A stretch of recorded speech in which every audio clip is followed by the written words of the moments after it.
काफी सारे स्टूडेंट्स ने सप्लीमेंट्री के हवाले से क्वेश्चन पूछे हैं। पहले जो वीडियो बनाई गई थी 2 दिन पहले, उसमें मैंने बात की थी सप्लीमेंट्री के हवाले से बात की थी। इस वीडियो में एक दूसरा तरीका है जिसमें आपको सप्ली का 11th क्लास की सप्ली का एग्जाम देने की जरूरत नहीं पड़ेगी, आप पास कर पाएंगे। इसमें जो बोर्ड की पॉलिसी है उस पर बात करने लगा हूं। इसके साथ साथ जो सप्लीमेंट्री के जो सब्जेक्ट्स हैं या सप्लीमेंट्री के जो स्टूडेंट्स हैं जिनकी सप्ली आई हैं, उनके सिलेबस का क्या होगा, कौन सा सिलेबस होगा आपका, ओल्ड होगा या न्यू होगा, क्योंकि अभी सिलेबस चेंज हो रहा है। कुछ बुक्स ऑलरेडी चेंज हो चुकी हैं, कुछ अभी चेंज होने वाली हैं। तो क्या उसका असर आप पे पड़ेगा जिनकी सप्ली आई है, इस पे बात करेंगे। इसके साथ साथ वो स्टूडेंट्स जो कि अभी अपना 11th का रिजल्ट कैंसिल करवाने वाले हैं, दोबारा 11th में बैठने वाले हैं, तो उनके रजिस्ट्रेशन और सिलेबस के हवाले से बात करेंगे। इस पे काफी सारे क्वेश्चंस पूछे गए हैं। अब जो कि सप्ली का एग्जाम देंगे बाद में, उनकी सप्लीमेंट्री का रिजल्ट कब आएगा, इस पे काफी सारे क्वेश्चंस पूछे गए हैं, इस पे भी बात करेंगे। इसके साथ साथ वो स्टूडेंट्स जो कि 11th में मुकम्मल तौर पे पास हैं लेकिन उनके मार्क्स बहुत कम आए हैं, तो उनके पास कौन सी अपॉर्चुनिटी है, इंप्रूवमेंट के साथ कौन सी अपॉर्चुनिटी है कि वो अपने मार्क्स दोबारा से बढ़ा सकते हैं। जो बोर्ड की पॉलिसी यहाँ पे है उस पे बात करेंगे। जाहिर है उसी पॉलिसी के मुताबिक आपने एग्जाम देने हैं। और अगर आपने अभी तक चैनल को सब्सक्राइब नहीं किया, पहली बार विजिट कर रहे हैं, तो चैनल को सब्सक्राइब कर लीजिए, साथ में बेल आइकन प्रेस करके ऑल पे क्लिक कर दीजिए और वीडियो को भी लाइक कर दीजिए।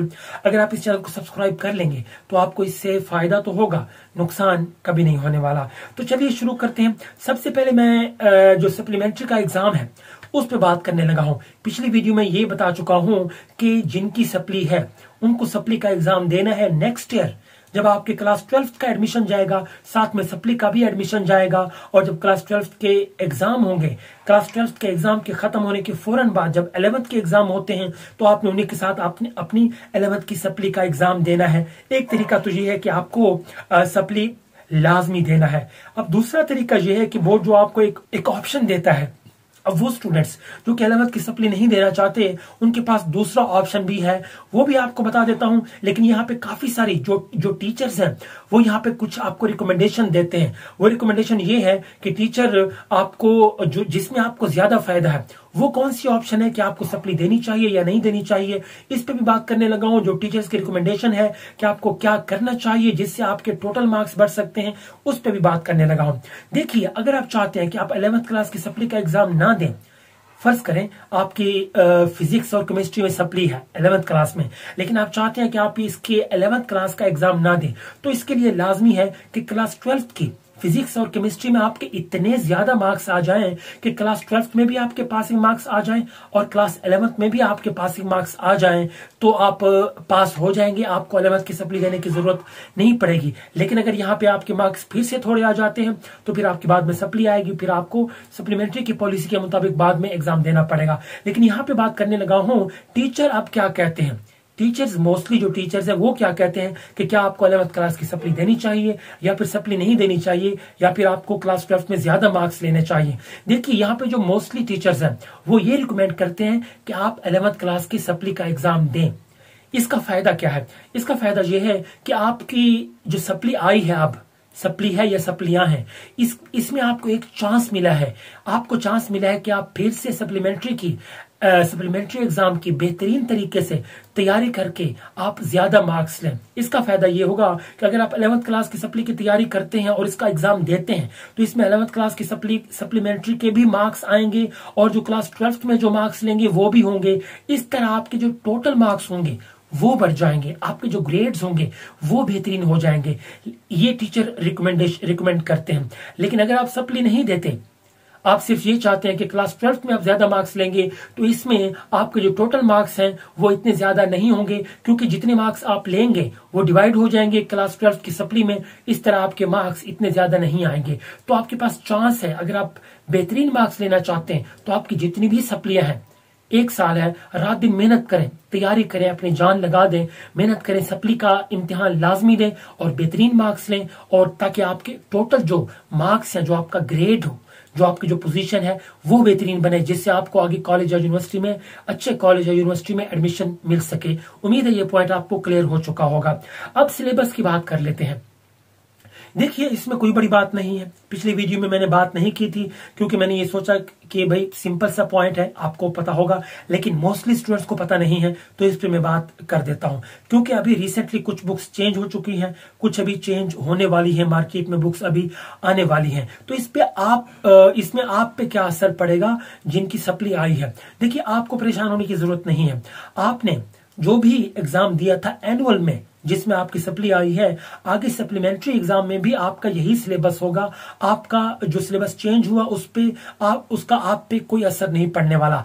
आपका सिलेबस, आपकी बुक्स वही होंगी जो कि आपने एग्जाम एनुअल में दिया था, जिसमें आपकी सप्ली आई थी। अब भी आप उसी बुक में से तैयारी करेंगे और जो सप्ली का एग्जाम देंगे वो आपका उसी बुक से आएगा। आपको न्यू बुक से कोई लेना देना नहीं है। फिलहाल ये पॉलिसी चल रही है। तो अगर बुक्स चेंज होंगी तो जो न्यू स्टूडेंट्स हैं, जो कि फ्रेश पढ़ रहे हैं अभी तक सिलेबस, उन पे असर होगा। वही पढ़ेंगे न्यू बुक्स। जो एग्जाम दे चुके हैं, जिनकी सप्ली आई है, उनको दोबारा न्यू बुक्स पढ़ने की जरूरत नहीं है और ना ही आपके पास इतना टाइम है। अब वो स्टूडेंट्स जो कि 11th क्लास का रिजल्ट कैंसिल करवाना चाहते थे, अब जो फेल हो गए थे उनका तो मसला नहीं है।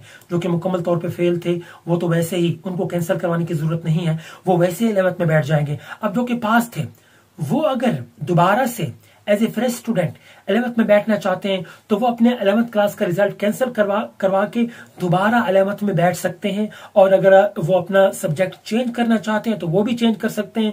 जबकि जो उनकी रजिस्ट्रेशन है उसको कैंसिल करवाने की जरूरत नहीं है। उस रजिस्ट्रेशन में आप दोबारा बैठ सकते हैं। उसी में ही आपका दोबारा बाद में रेगुलर एडमिशन जाएगा और रेगुलर आप एग्जाम देंगे।